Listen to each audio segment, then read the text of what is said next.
Welcome to Study Loop. Okay, let's look at IPA, isopropyl alcohol. Let's look at cyclohexane. And let's look at methyl cyanide.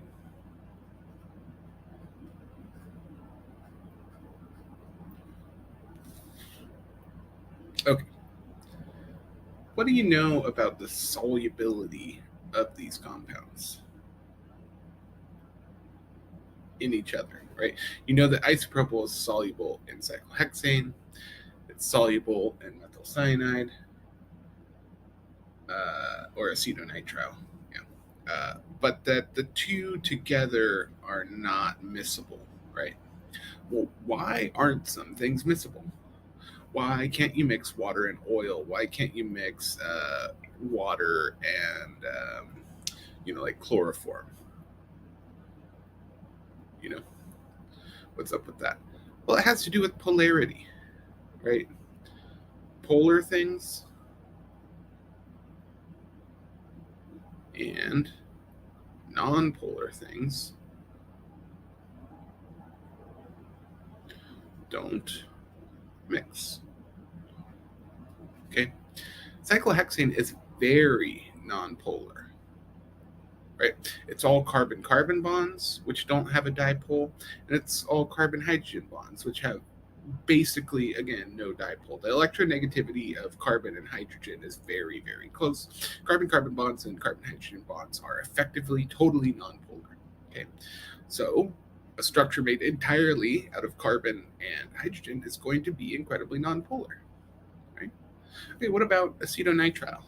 Well, part of it is all carbon and hydrogen, the methyl and the carbon, but there is indeed a polarity difference between carbon and nitrogen. And what's more, recall that it actually has a resonance structure. It's not the greatest resonance structure, but it is a resonance structure.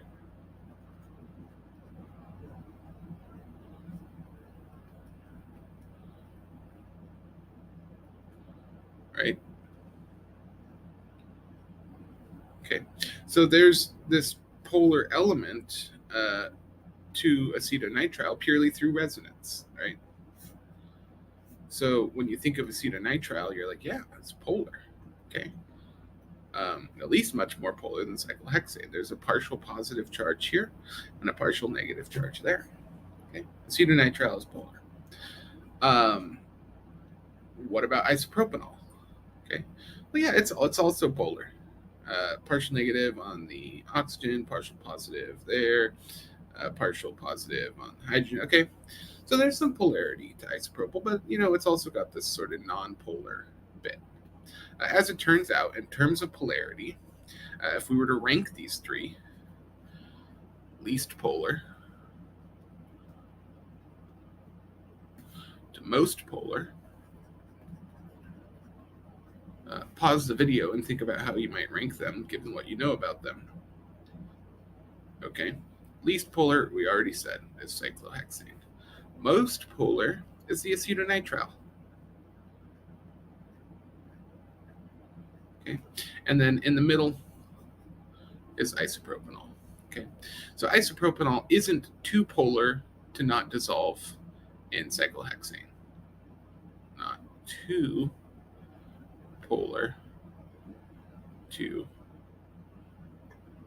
dissolve. And it's not too non polar to dissolve in acetonitrile, but acetonitrile and cyclohexane too dissimilar in terms of polarity to be miscible.